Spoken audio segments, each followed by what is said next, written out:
You think you're multitasking, but you're not.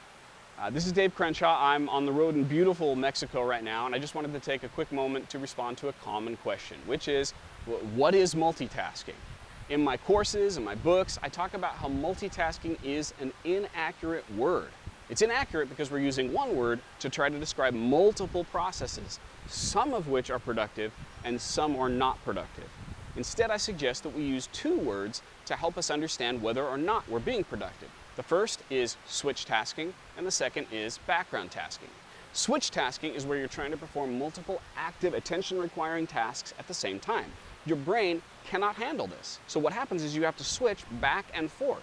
For instance, if I'm talking on the phone while trying to answer an email, and when you switch task like that, you incur multiple costs. The four costs are: things take longer, you make more mistakes, you increase your stress levels, and you damage relationships. Now, on the other hand, we have background tasking. And background tasking is where something mindless, mundane, or automatic occurs in the background. For instance, if I'm running on a treadmill while watching a show, I don't have to pay attention to the jogging anymore, so I can pay attention to the show. Background tasking can be productive.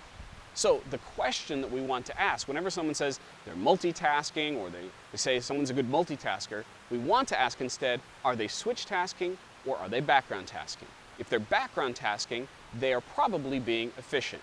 If they are switch tasking, they are always paying a heavy price.